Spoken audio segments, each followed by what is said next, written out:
G'day and welcome to another edition of the Aussie Ideas Man. A couple of days ago I was going to make this particular video, but I got waylaid. In fact, you might hear a little bit of a change to my voice since only yesterday, I think it was, in the morning, they stuck a tube down my throat to give me a complete anaesthetic. Monday morning, about 4 a.m, I was feeling somewhat sick. So I went to the Logan Hospital by 6 a.m. because I wasn't feeling any better. And I spent the day getting test after test after test, and they couldn't find anything wrong with me at all. But then a second blood test came back with a marker, they said, and that marker pointed out to maybe restricted blood flow to the gut. And so they decided I needed a CAT scan, a CT scan. And after the CT scan, they came back and said, "You're staying in hospital." We found out the problem, and they showed me on a screen that my gallbladder had a few stones in it, and they figured the gallbladder was infected. And so they said, "Tomorrow morning we're going to take it out," and that's what happened. I never left the hospital from early Monday morning until I got home about 11:30 this morning. It's now 2 o'clock on Wednesday. And so there's the delay. I was, I guess, in no position to go making a video. My wife did bring my laptop down, and I connected a hotspot to my phone and used the laptop to keep feeding the chooks, but I couldn't make a video. I was in the middle of lots of people that were sick and making all sorts of noises. It was not the right place. So this is a bit delayed. So now I'll proceed with it using my usual method. I'll recognise the fact that this is Steve from APTERA Owners Club who has made this video. It's all his work. Where you see it, the video is there. It's called Post CES Thoughts about APTERA, and I'm going to evaluate what he's done. That's all it is. I may use all of it because I've got plenty of recovery time in the world. I'm an invalid. I have to hang around the house and do as little as possible in the way of lifting. I've got a 5 kilogram limit to what I lift, and I'm not allowed to drive a car for a while. So here we go. It's watch it, stop it, and make whatever comments I feel like. And then after I've gone through it all, I'll review what I've said and see if there aren't a bit more informative pieces I can add through text. All my usual friends know the drill. Hello everyone, it's Steve with APTERA Owners Club. I thought I'd go and do a quick post-CES debrief with you guys and give you my thoughts about the state of where we're at after this trip to CES. This is video from the first interview I did with Chris Anthony, and unfortunately there was no sound with it, and so I'm just going to use the video. It is kind of bad because I think the first video was actually better than the second video that Chris graciously decided to do again for me when I realized that I had screwed up the sound here.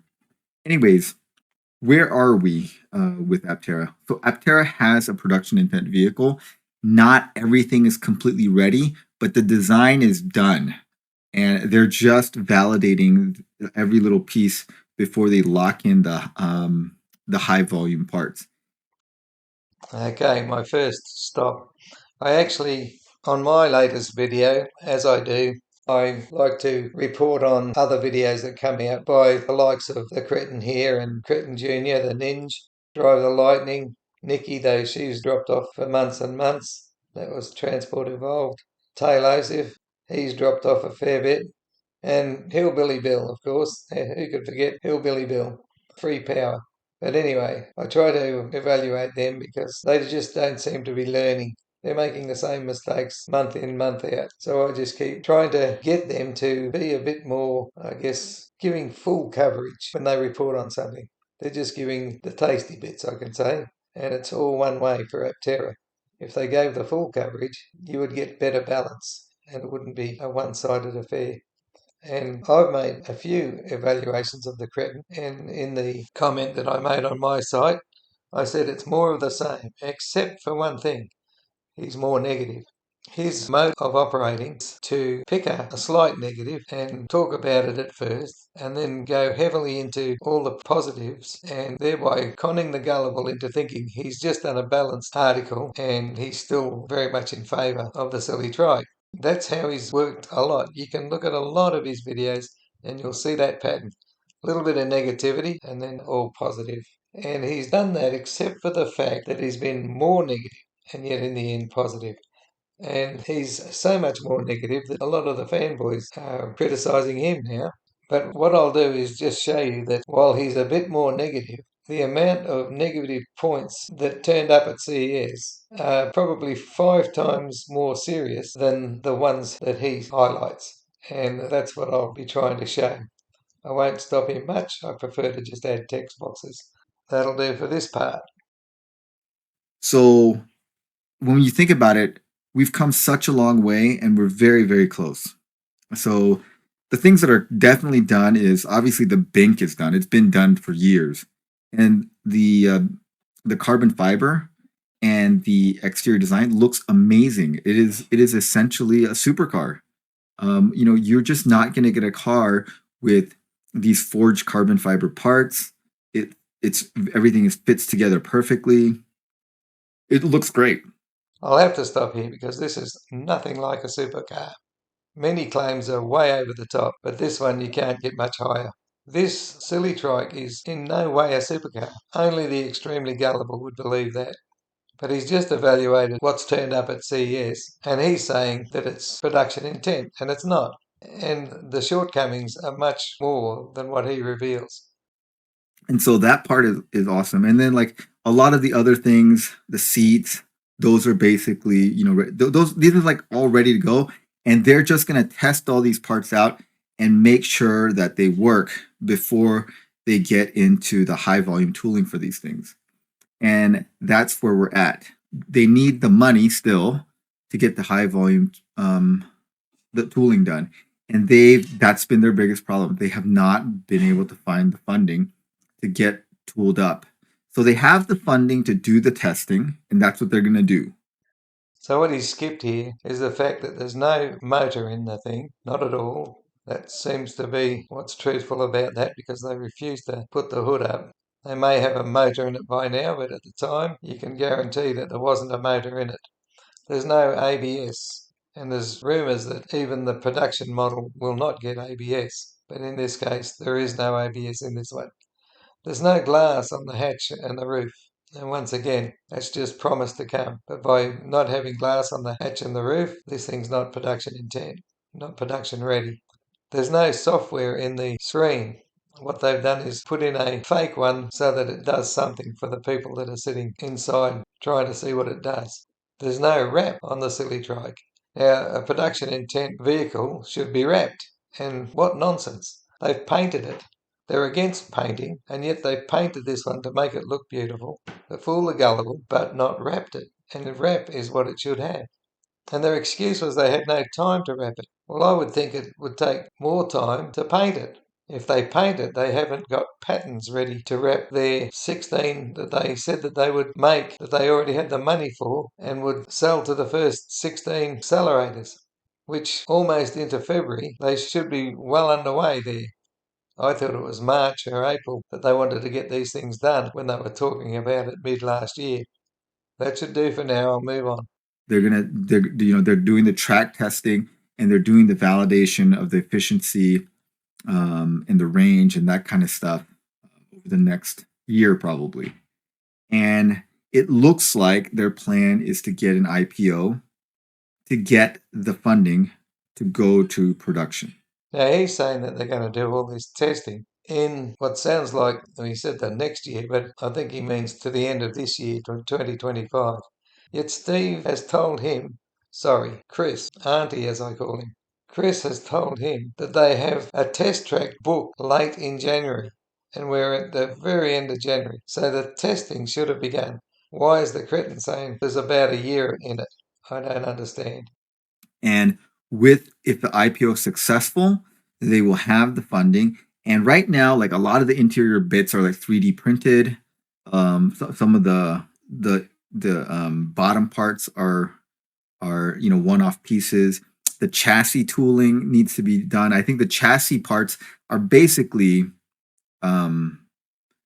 basically normal. This is where I'm looking at the air intake on the bottom, and you can see like this stuff is also going to change.